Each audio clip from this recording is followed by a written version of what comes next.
C'est vrai qu'il y a beaucoup de gens qui pensent savoir faire du feu. Justement, c'est là où il faut rappeler qu'on ne brûle que du bois et rien d'autre. Parce qu'à Noël, souvent, c'est là où il y a des feux de cheminée, où on brûle tous les cartons, papier cadeau dans la cheminée.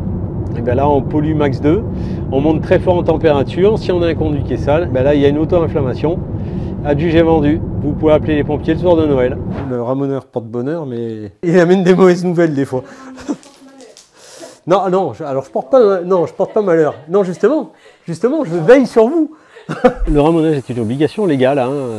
À partir du moment où vous brûlez une bûche de bois jusqu'à 6 terres de bois, donc 6 mètres cubes de bois, il faut faire ramoner une fois et ainsi de suite. Il y a encore trop d'intoxication dans l'oxyde de carbone et trop d'incendies par négligence, tout simplement. Et bonjour, moi c'est Thierry Berthier, je suis ramoneur. J'avais dit à mes parents, un jour je serai ramoneur. Bon, ça je m'en rappelle pas, c'est ce que ma mère m'a dit. Je suis arrivé à un moment donné de ma vie où je me suis dit, il faut que tu fasses quelque chose pour toi. C'est bien d'être salarié, mais il faut faire quelque chose pour toi. Et donc j'ai décidé de faire une formation pour adultes. Alors que j'étais salarié, ouais, j'ai pris une décision d'être ramoneur à 100%. Beaucoup de gens, en fin de compte, pensent que le ramonage ne se pratique que par le haut, que par le toit.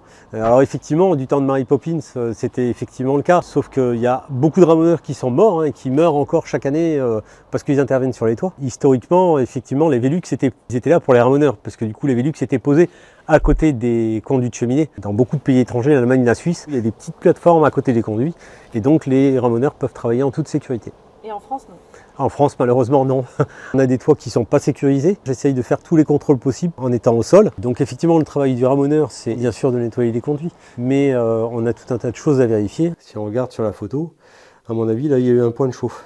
Et c'est-à-dire que votre conduit peut s'auto-enflammer. Déjà, il vous manque une arrivée d'air frais basse, obligatoire. On vérifie toujours s'il n'y a pas d'infiltration d'eau. Là, en l'occurrence, il n'y a pas de chapeau, c'est pour ça qu'on voit mon hérisson dehors. Donc là, l'eau, elle rentre dans les conduits et ça esquinte les conduits. Normalement, il ne faut pas mettre d'antenne sur les conduits, parce qu'un conduit, c'est considéré comme non stable. Et là, je vais pouvoir mettre en action ma bâche. Ça permet d'avoir les particules fines aspirées directement, de façon à ce qu'il n'y ait pas de poussière qui parte dans l'air. Parce que du coup, on voit que ça brille quand même. Il y a les particules qui brillent. C'est quoi les particules qui brillent? C'est du goudron. Et connaissant le lieu, c'est un feu qui tourne assez en continu. Et donc un feu en continu, ça donne une mauvaise combustion. Moins il y a de goudron, mieux c'est. Il faudrait qu'il y ait des particules toutes fines comme de la farine. La qualité de la suie finale va nous dire si les gens n'utilisent pas bien leur foyer. Et après derrière, on peut réajuster et dire aux clients.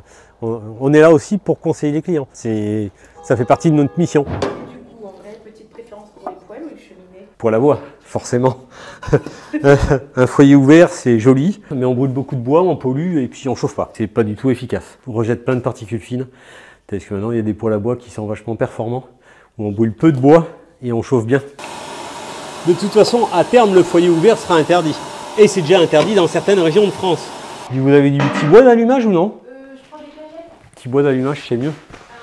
Ouais, parce que sinon, je vous aurais montré comment faire un bon feu. Cette taille-là, c'est génial au final.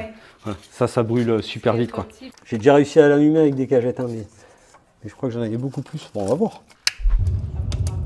Parce que du coup, en fin de compte, un conduit, quand il est froid, les fumées ont du mal à monter. Le fait de faire un allumage comme ça va préchauffer le conduit et les fumées vont partir facilement.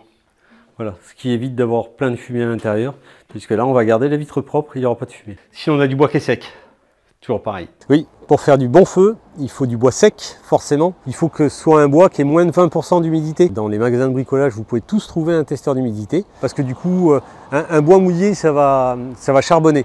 Ça va pas chauffer, et en plus, ça va encrasser votre conduit. Il faut savoir que la France manque de ramoneurs. Moi, j'interviens sur le Loir-et-Cher, et départements limitrophes. Je fais plusieurs. Excusez-moi. Oui, allô? Allô? Oui, bonjour. Oui, bonjour monsieur. Bonjour madame. Je vous appelle, c'est pour mon papa. Oui. Et il a donc une cheminée et il aimerait la faire ramoner. Il y a 15 jours, j'avais ma messagerie qui était pleine et je ne pouvais pas faire face. Le soir, je rentre chez moi, je fais du phoning. Je ne peux pas répondre au téléphone quand je travaille. Il faut que les gens appellent beaucoup plus tôt. À savoir que le ramonage peut se faire toute l'année.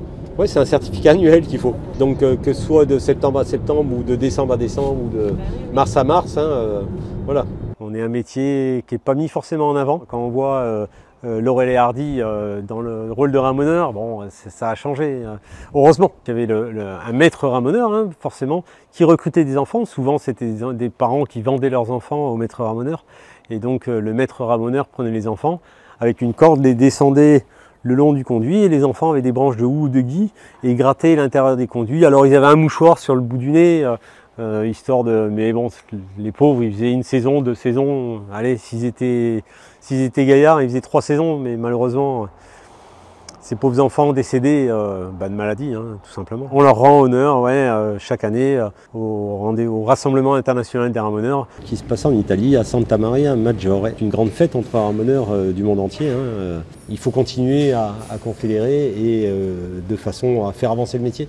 Et comme disent mes confrères allemands à la fin de leur congrès, heureusement que le ramoneur existe. Schornsteinfeger, c'est ramoneur en allemand. Zum Glück gibt es den Schornsteinfeger. Ouais.